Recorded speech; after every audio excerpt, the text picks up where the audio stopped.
Saya sadar bahwa Klaten sudah lebih siap daripada yang saya hitung, Pak. Kalau saya menganggap siapnya 6, ternyata 8 gitu loh, Pak. Jadi saya seneng banget, jadi sebenarnya tidak ada gunanya saya kesini. Wong wis siap tenan.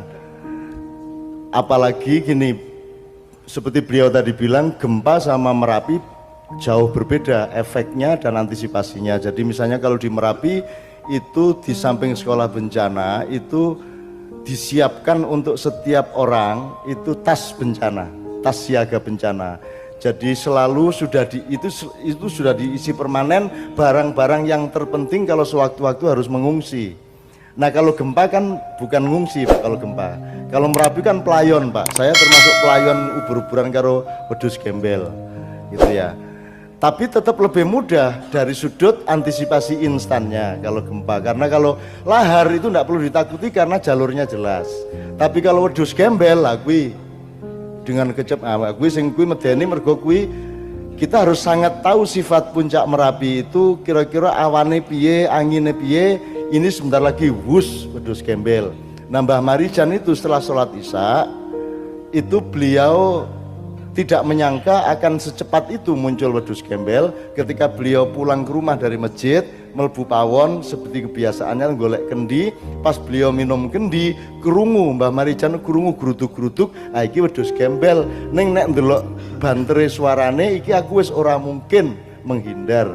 Jadi iki wis mesti ning uripku, maka Mbah Marijan meletakkan kendi dan langsung bersujud. Bersujud ke barat. Bahwa kemudian ketika konangan sujudnya ke selatan, bukan kok dia nyembah Nyai Roro Kidul lah, rumangsamu wedhus gembel ki liyane nyenyet ini. Kayu besi nyenyet menjadi abu, tapi Mbah Marijan sehelai rambut pun tidak terbakar, bajunya tidak terbakar meskipun dipenuhi oleh debu. Jadi ketika kita angkat Mbah Marijan dalam keadaan sujud dan utuh, rambutnya pun utuh gitu. Jadi kalau ngadep ke selatan karena dia kegeser oleh tekanan dari wedhus gembel, bukan dia nyembah Nyai Roro Kidul. Apalagi Nyai Roro Kidul sudah oleh Gus Dur dulu sudah disarankan untuk pakai jilbab. Nah, iki wis tak tegesi karo Gus Dur. Aku kan nyuwun sewu lah ya, aku iki orang ngapusi ning saya dari A sampai Z ngiguh Gus Dur dadi presiden di luar urusan Pak Harto sebelumnya. Gue dari A sampai Z, dari saya ngerayu Gus Dur, meyakinkan Gus Dur sampai mendaulat P3 sama Golkar untuk kompak milih Gus Dur sehingga PDIP kalah nyuwun sewu nang PDIP. Bukan saya ndak setuju Mbak Mega dadi, ning nek Mbak Mega dadi presiden waktu kuwi wong Islam ora siap, ning nek Habibie sing dadi wong PDI ya ora siap. Nah timbangane ngono tak dolekke wong tuwa. Jebul edian ya dah saya ora ngerti kuwi aku wis ora apa-apa. Ya edan ini maksud saya gitu, aku iki tenanan le presiden ke Gus Dur ki untuk P3 saya datangi Hamzah Has, pokoknya kudu Gus Dur, nek ora Gus Dur aku ora melu-melu nek ana apa-apa. Tak ancam ngono kuwi. Golkar yang ngono. Pak waktu itu Akbar Tanjung waktu itu ketuanya, dan saya bilang Bang kalau enggak Gus Dur enggak bisa ini. Harus orang tua, bukan orang partai, saya bilang gitu. Meskipun Gus Dur sudah PKB tapi lebih menonjol kesepuhannya itu. Akhirnya sepakat, sore ini Gus Dur tak parani Gus beres sampean dadi presiden kok bengi, sore kok Habibie mundur sampean dadi presiden, tapi sampean kudu janji karo aku urusan loro, siji Aceh, nomor loro bab spiritual. Aceh apa Cak? Ya Aceh kudu sampean ambil keputusan yang tegas. Ya aku tegas Cak. Macem-macem tak tonyo ngono ae. Dek ngomongin ngono kuwi karo aku Mas. Nomor loro Gus, kabeh sing mimpin Indonesia Pulau Jawa sudah sejak Panembahan Senopati ngenteni Wali Songo karo Nyai Roro Kidul. Sampai zaman Mas Karebet masih dengan Wali Songo, tapi begitu dengan anak angkatnya yaitu putranya Ki Gede Pemanan yang bernama Jebeng Sutawijoyo, tidak lagi bersetting Wali Songo tapi menciptakan mitologi Nyai Roro Kidul, dan sejak itu raja-raja, sultan-sultan sampai presiden-presiden semua harus berhubungan dengan Nyai Roro Kidul. Sekarang saya ingin tegaskan kepada sampean, nek sampean masih berkaitan dengan Nyai Roro Kidul sebagai presiden, saya tidak dukung dan tidak akan bantu sampean kalau ada apa-apa. Ngono waktu kunjur Gus Dur guyu, tenang ja. Nyai Roro Kidul wis tak jilbabno saiki. Ngono jawabe piye coba kowe? Wong edan gitu.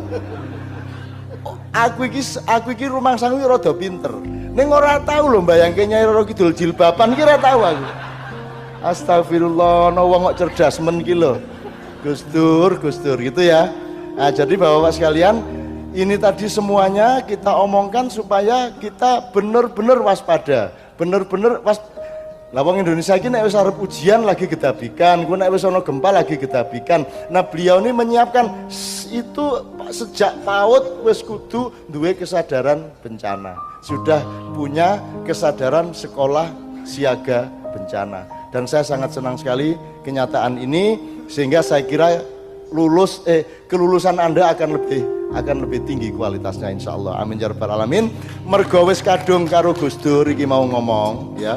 Dan Gus Dur sekarang sedang jalan-jalan sama Sunan Kalijogo, sama Sunan Bonang, sama mbahnya sendiri sak piturute. Kemarin Gus Dur datang ke rumah saya. Cak, loh sampean Gus? Lapo sampean rene juga di bolos sampean ngono aku. Ya ojo ngono Cak, aku iki arek-arek iku lho sampean kandhane apa iku lho lagu Syair Tanpa Waton iku lho di YouTube ndi diumumno iku laguku. Kandhanono arek-arek iku duduk laguku Cak, iku lagu Gambus Misri tahun 50 sekian di Jombang. Jadi di Jombang dulu ada Ludruk Pak. Kalau Ludruk itu gamelan Jawa, tembang Jawa. Itu Ludruk. Neng nek santri ludrukan kok ora penak. Maka bapaknya Asmuni yang namanya Pak Asfandi, yang juga santrinya mbahnya Gus Dur, membikin Ludruk tapi santri.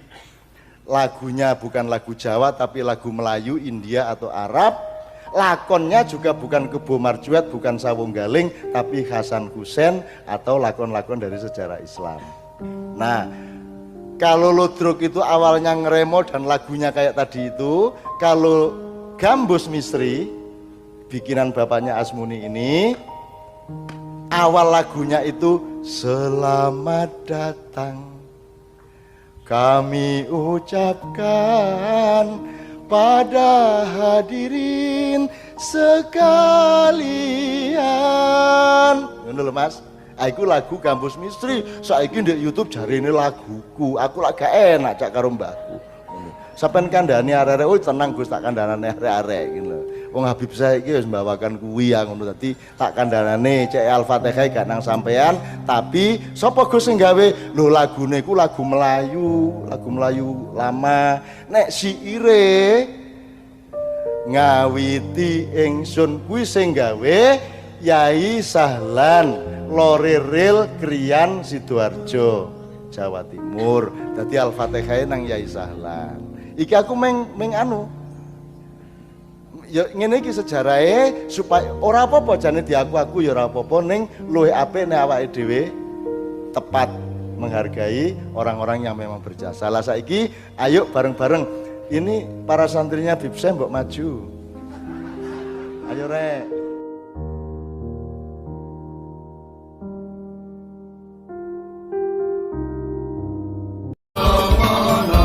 Jumat kono kanggo sebo